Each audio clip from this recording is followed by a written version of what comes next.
Hello mga kanaki! For today's video ay panibagong video na naman ay ang gawin namin ay ang chicken. For today's vlog ay gagawin natin ay mag-marinate tayo ng chicken. First ay hiwain natin yan para ay yung mga marinate ay yung sauce ay may pasok sa loob ng chicken para mas masarap pa siya. So, first hiwain mo na bago lagyan ng mga sangkap gaya ng sauce, suka, at saka yung bawang, at saka yung onion. Sa paggawa ko niyan ay 4 o'clock ng tanghali, 24 hours ko pala bago siya niluto. Nimarinate ko pala yan 24 hours para mas masarap pa siya. Dinadali-dali ko pala yan sa paggawa. Akala ko ay kakainin namin yan paggabi. Kaya 1 hour lang ang yung marinate niya. At hindi ko alam na tinawagan niya ako at bibili daw kami sa labas. At hindi ko sinabi na nag-marinate na ako ng chicken para kakain mamaya. At ayun, na-surprise ako ay nagbili siya pala doon sa restaurant yung paborito niyang laham. Yung kinakain nila palagi. Yung hindi ko alam anong pangalan yun. So nasib ni yung isang gabi ko sa pagluluto ko na yan ay at ma-rest naman ako sa pagluluto at masayang-masaya ako. Alam niyo mga kanakijin, ito kasi kapag umaga, alas 9 ng umaga ay umalis na yan siya at magtrabaho pa siya. Hanggang hapon 5:30 ay tapos na ang trabaho niya. Uuwi pa siya ay 6 o'clock dito sa akin. At saka, yung dito ako naiiwan, at depende lang ako sa paggawa ng pagkain ko, o kakain ba ako lang ang bahala. Sa paggawa ko yan palagi ng pagkain, ay panggabi yan Alam nyo ba, napag-alaman ako na kahit mayaman na sila, ay hindi nila sinayangan yung isang one day nila, ay magtrabaho sila, kayod, at hindi sila napapagod, ay tatrabaho pa rin sila para sa pamilya nila. Kaya mayaman talaga sila kasi nagkakayod sila, nagtrabaho, hindi niya sinayangan at hindi iniisip nila ang pagod at dugo at pawis nila ang kahit may pira na sila pero hindi pa rin sila kontento. Magtrabaho pa rin sila, kayod ng kayod. Kaya nga mamayaman sila ay kita paano na yun? Wala tayong trabaho, hindi nakaupo lang tayo. Paano na yung one day? So, marami talaga tayo na naghihirap kasi hindi natin iniisip yung yung one day na paano kumikita, paano kumayod at magtrabaho, tiis lang at laban lang at saka tiisin natin lahat yung anumang pagsubok natin dumarating sa ating buhay ay kakayanin natin. Kaya nga kitiisin natin para sa ating mga pamilya. So, ayan na siya. Nilagyan ko ng mga sangkap na yan ay yung pepper, at saka paprika, at saka yung toyo, at saka yung suka, at saka lemon. Alam nyo ba mga kanakijin ay maraming mga OFW ay hindi nakapag-ipon. Kasi yung sahod namin ay ipadala na namin yung isang buwan namin. Pagkatapos naman ng isang buwan, pinadala naman, pagkatapos naman hanggang 1 year, wala kaming ipon. So, napag-isipan namin at marunong na kami na so, half-half lang yung pinadala namin. At alhamdulillah, may ipon din na kunti para pag uwi natin, meron tayong maidala. At sa mga ka-OFW dyan, huwag kayong ipadala lahat ipon kayo, magbilin kayo ng kunti. Kahit kunti lang kasi maipon-ipon na yun lahat. At sa inyo rin din yun. Kagaya ko. 7 years na ako dito. Maging 7 years na. Kailangan mag-ipon-ipon tayo mga ka-OFW. Para din yan sa atin at kailangan natin mag-ipon. Kailangan marunong tayo at wise tayo. Hindi ipadala lahat kasi paano na yun pag uwi na tayo ay wala na tayong pira paano na yung kakainin natin at wala na tayong bibili ng bigas o pamasahe natin paano na yan ay kailangan wise na tayo mga ka-FW dyan mga kanakijin. Wise din ba first timer dyan ay kailangan mag-wise kayo ha. Tips ko sa inyo, wag nyong ipadala lahat. Magbilin kayo kahit kunti. Yan ang tips ko sa inyo. Magbilin kayo para may maipadala naman, may pang dala kayo kapag uuwi kayo. Alam nyo, ang salitang abroad ay hindi madaling anuhin. Ang abroad ay, sabi nila, ay maganda. So kayo mag-abroad na dito at kapag nakapunta na kayo dito sa labas at malaman nyo kung ano ang sitwasyon nyo dito. Alam nyo ba, ang Pilipinas at dito sa Saudi ay hindi magkapareha. At kapag nandito ka na sa Saudi ay maraming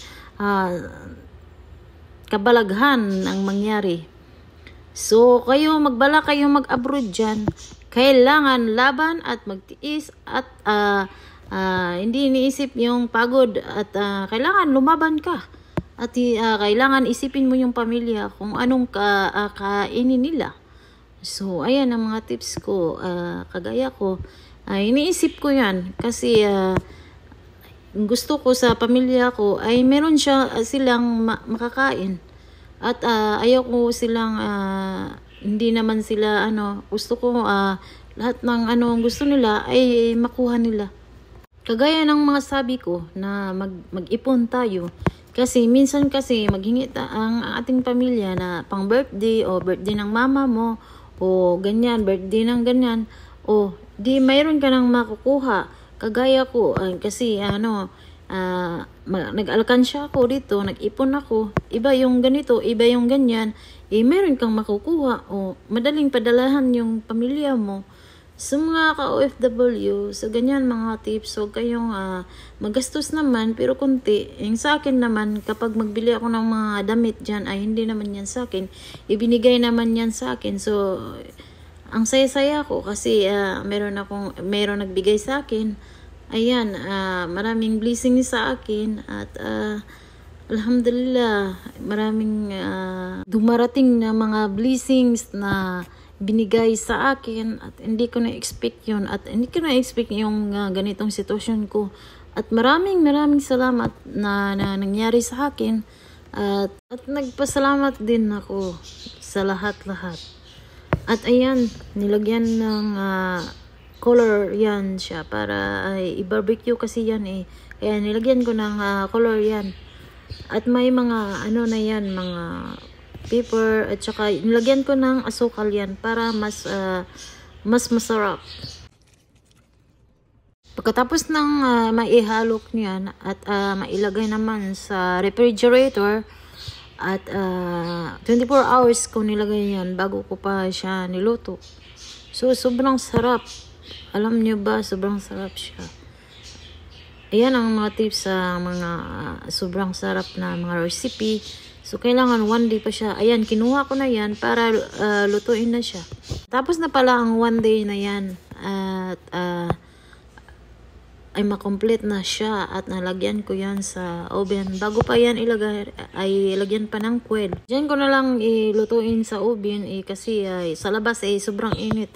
Dapat yan sa uling yan ay hindi papayag yung isa. Kasi sobrang init dito sa Saudi. Grabe. 50 Celsius. O, sinong lalabas dyan? Parang magluto ka ng itlog. Baka maluto pa. Sobrang init talaga. Grabe.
At ayan na, ilagay ko na yan sa oven at isit ko na yung kung anong ilagay ko.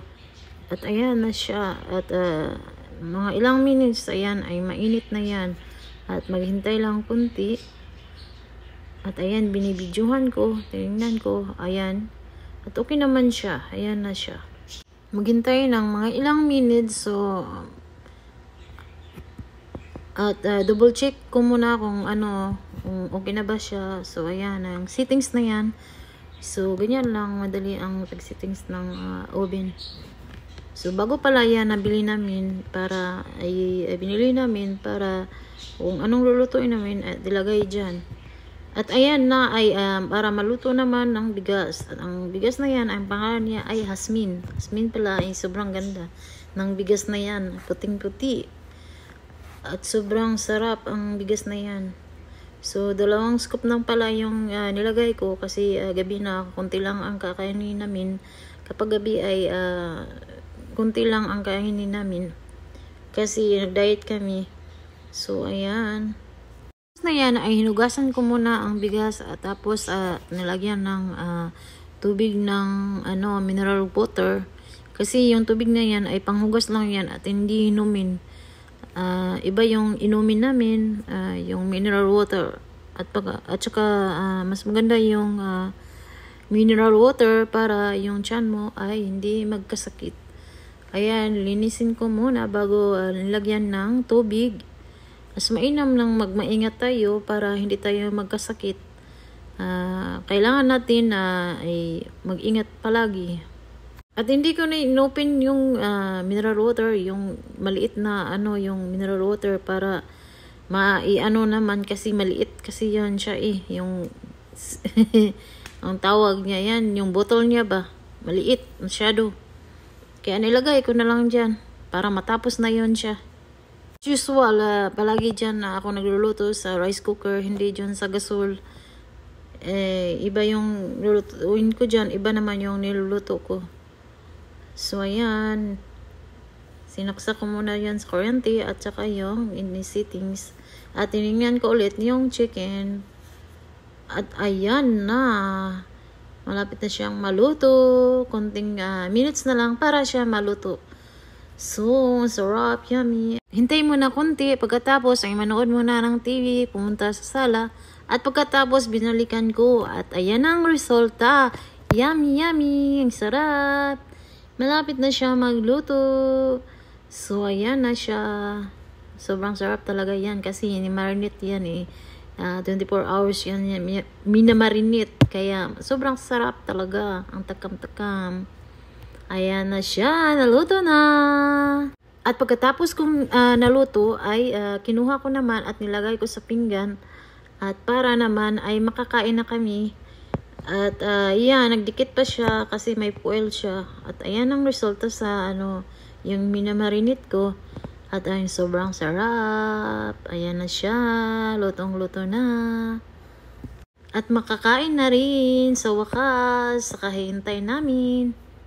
Huwag niyong kalimutan mga kanakijin na please like and share and comment. At sa susunod namin video na naman at ay gagawa naman kami ulit sa susunod naming video. Maraming salamat!